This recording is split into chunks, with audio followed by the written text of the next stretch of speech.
What happens when a dream honeymoon turns into a nightmare?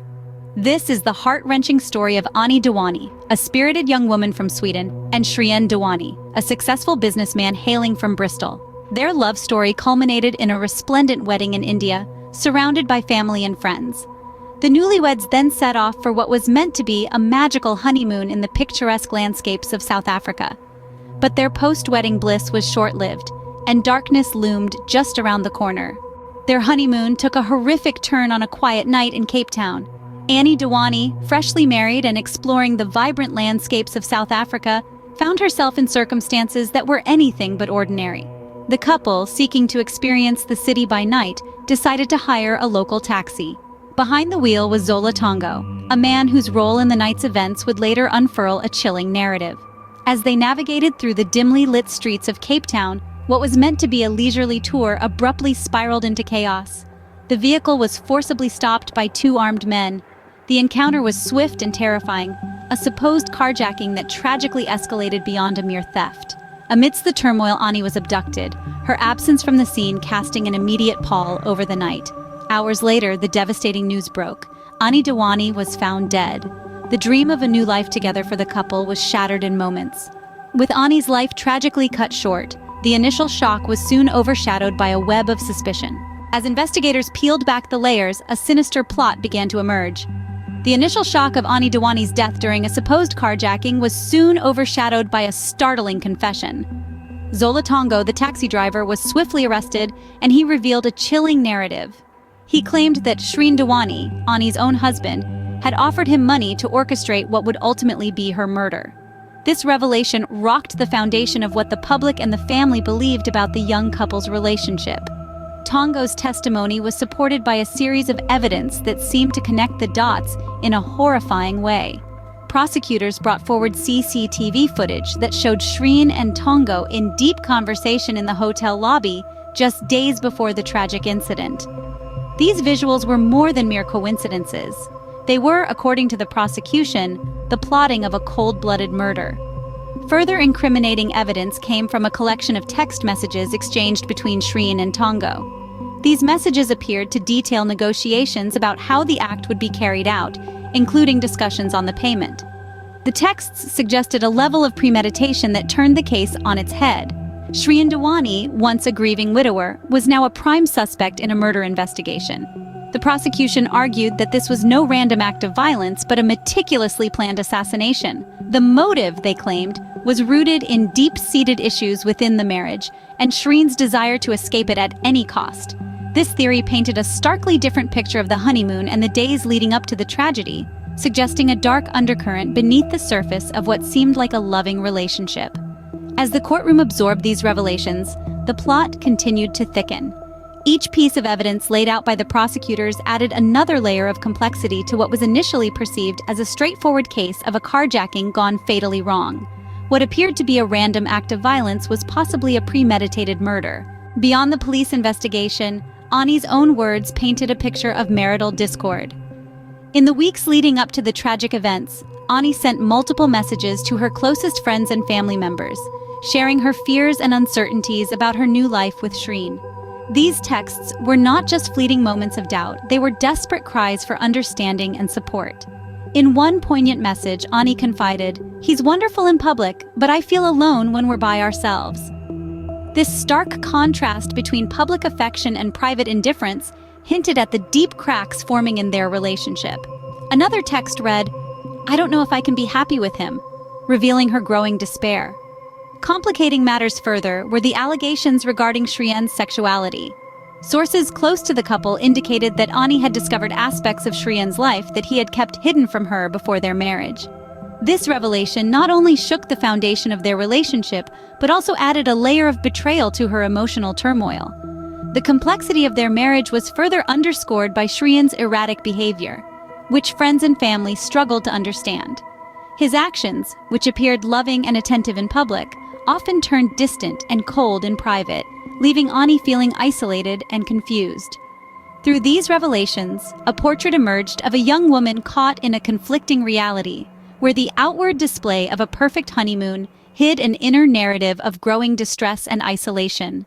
Anni's texts revealed a young woman trapped in a growing web of unhappiness. The courtroom became a battleground for truth and deception. As the case of Anni Dewani's murder transitioned into the judicial arena, the spotlight turned to Shrien Dewani, the husband whose involvement had been dramatically alleged by the taxi driver, Zola Tongo. Tongo's testimony was a cornerstone of the prosecution's case, claiming that Shrien had orchestrated the entire plot to kill his wife during their honeymoon. Shrien Dewani's extradition to South Africa was a saga in itself, marred by delays and controversy. Initially resisting extradition, Shrien cited severe mental health issues, including depression and post-traumatic stress disorder, which his legal team argued made him unfit to stand trial. However, after a protracted legal battle in the UK, he was finally extradited to South Africa to face charges. In the South African courts, the legal proceedings were intense and closely watched. The prosecution presented a narrative of a man who, far from being a grieving widower, was actually a master manipulator who had planned the murder of his bride to rid himself of the marriage without divorce. They leaned heavily on the testimonies of Tongo and other accomplices, who had entered plea bargains in exchange for their cooperation with the authorities. In contrast, Shrien Dewani's defense painted a picture of a loving husband, tragically widowed and wrongfully accused. They challenged the credibility of Tongo and the other co-accused, pointing out inconsistencies in their stories and suggesting that their testimonies were tainted by their agreements with the prosecution. The defense also highlighted the lack of direct evidence linking Shrien to the planning of the murder. Throughout the trial, Anni's family remained a poignant presence, a constant reminder of the personal tragedy behind the headlines. They sought justice for Anni, attending every day of the proceedings, their grief a silent testimony to their loss. As the trial unfolded, the world watched a drama of justice and deceit, where every testimony and piece of evidence was scrutinized in the quest to uncover the truth behind Anni Dewani's tragic death. The legal battle not only sought to determine Shrien's guilt or innocence, but also to provide answers to a grieving family and a riveted public. The case of Anni Dewani leaves us with more than just a verdict. It casts a long shadow over the notion of trust and the often perilous interplay between love and deception. In the wake of the trial, we're compelled to reflect on the broader societal implications, particularly how deceit can corrode the very foundations of our relationships. Anni's tragic end was not just the result of a singular act of violence, but was entangled in a web of deceit that seemed to permeate her relationship from the start. The revelations about Shrien Dewani's actions and the subsequent trial ignited a media frenzy that captured global attention, illustrating the profound impact of personal betrayals played out under public scrutiny. The relentless coverage by the media not only shaped public perception, but also stirred a deep empathy towards Anni's family, who found themselves at the epicenter of a storm of both grief and relentless media exposure. This coverage, while often sensational, played a crucial role in highlighting the complexities and nuances of the legal proceedings, keeping the public engaged and informed. For Anni's family, the journey was nothing short of harrowing. The trial, with its twists and turns, was a constant reminder of their loss, yet their pursuit for justice never wavered. They stood firm, a testament to their unyielding love for Anni and their determination to see justice prevail, despite the layers of deception that clouded the case. Public reaction to the case was a mix of outrage, disbelief, and a pensive introspection about the trust we place in those closest to us.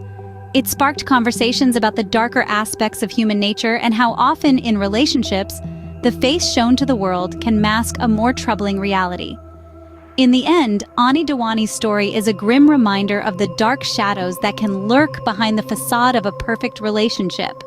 It underscores the catastrophic potential of deceit and the enduring pain it leaves, urging us to ponder the real price of truth and the resilience required to pursue it. As we reach the conclusion of this harrowing tale, we are left to ponder the deep and unsettling layers of Anni Dewani's story. From the opulent wedding celebrations to the grim reality of a honeymoon ending in tragedy, this case has unraveled a tapestry of deceit, betrayal, and the darkest corners of human nature.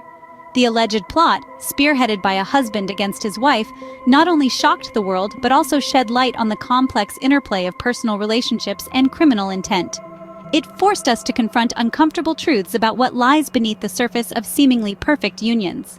This story also catalyzed a broader discussion on the mechanisms of criminal justice and the challenges within systems dealing with cross-border crimes and mental health defenses. It highlighted the critical need for transparency and integrity, not just in personal relationships, but also in legal proceedings. The heart-rending journey of Anni's family, their relentless pursuit of truth and justice, serves as a poignant reminder of the enduring strength of the human spirit in the face of despair and deception.